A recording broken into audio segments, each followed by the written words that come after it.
في أحد العلماء من باكستان ایک پاکستانی عالم سے ہم نے سنا قال يبينها في 94 تقریباً 94 میں اپنی کارگزاری سنا رہے تھے.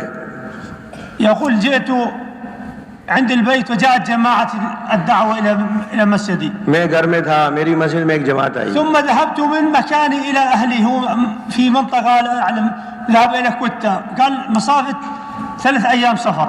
کہتے ہیں وہ جماعت پھر ان مجھے لے گئے, مثال کے طور پر ان کے اتنی دور سے گھر سے جیسے ہمارے یہاں کوئٹہ ہے 3 دن کے لیے چلے گئے, 3 دن کا سفر تھا. قال ولكن عندما جئت إلى عند أهلي فوجدت الجماعة في المسجد الذي قريب إلى أهلي. ہاں کہتے ہیں میں تو ان کے ساتھ اس مسجد سے گیا تھا جس علاقے میں تھا, وہاں سے سفر کر کے ان کے ساتھ. تو پھر جب میں اپنے گھر پہنچا واپس تو میرے گھر میں بھی ایک گھر کی مسجد میں بھی جماعت موجود تھی. قال أنا فررت من الجماعة من مكاني إلى أهلي فوجدتهم أمامي. ہاں کہتے ہیں ایک جماعت کو تو میں چھوڑ کے آیا, اس سے نکل کے آیا تو دوسری جماعت کو اپنے گھر کے سامنے پایا. فهذا كلام أنا سمعته من هذا العالم. کہتے ہیں اس عالم سے میں نے یہ بات سنی. فأخذ يبين الأحوال في رايوند. ایک آدمی رائن میں کارگزاری سنا رہے تھے. فيقول نمت وأنا متفكر محزون. کہتے میں سویا اور میں غمگین تھا. فرأيت النبي عليه الصلاة والسلام وكان معه أبو بكر وعمر رضي الله عنه. مجھے نبی پاک علیہ الصلوۃ والسلام کی زیارت ہوئی اور آپ کے ساتھ شیخین حضرات بھی تھے. قال عندما رأيته فرحت كثيرا. يا رسول الله دلني ماذا أعمل. پھر میں جب حضور کو دیکھا تو میں بڑا خوش ہوا. میں نے کہا یا رسول اللہ صلی اللہ علیہ وسلم مجھے بتائیے میں کیا کام کروں.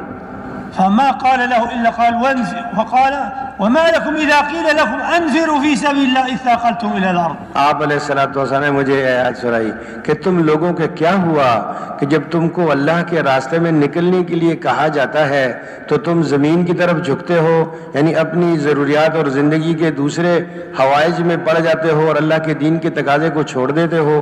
یہ آیت حضور نے مجھے سنائی خواب میں. فالذي شكله النبي صلى الله عليه وسلم. تو اس شخص کی حضور نے خواب میں تشکیل فرمائی. فقال الآن أنا بدأت حياتي الآن خارج في سبيل الله. کہتے میں تو اپنی زندگی اللہ کے راستے میں لگاؤں گا. فلهذا يا اخوان نريد من هذا المجمع الطيب. کتاب بڑے اچھے ہی لوگ ہیں, بڑا اچھا مجمع ہے, بڑا قیمتی مجمع ہے, قربانی کے ساتھ آیا ہے.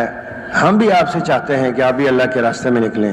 نريد جزاكم الله خير, نريد من مستعد للعالم ان شاء الله. کہتے تم میں سے کون تیار ہے پورے دنیا میں جانے کے لیے. العالم يموت على غير لا اله الا الله. بسم الله. کلمے کتنے ہی لوگ ہیں جو کلمے کے بغیر مر رہے ہیں آج. تو اس کے لیے تو ایک منٹ کے لیے سب کھڑے ہو جاؤ, لیکن جانا نہیں ہے. انہوں نے کھڑے ہونے کا کہا ہے, تھوڑی دیر کھڑے ہو جاؤ پھر بیٹھ جاؤ, پھر بیٹھ جاؤ. ما شاء الله ما شاء الله. بسم الله. كلهم مستعدين. الله اكبر الله اكبر. ان شاء الله ما شاء الله ما شاء ان شاء الله. اب جیسے تقاضا ہے دین کی محنت کا, اس کے لیے اپنے اپنی نیتوں کا اظہار کرو. اللہ پاک آپ کا اٹھنا قبول فرمائے. بس مسئلہ حل ہو گیا انشاءاللہ. آپ نے عزم کیا انشاءاللہ اللہ پاک لے کے جائے گا. بیٹھ جاؤ انشاءاللہ. تبلیغ کے سپاہی جرمت بنا رہے ہیں, اجتماع کا موسم لشکر بنا رہے ہیں.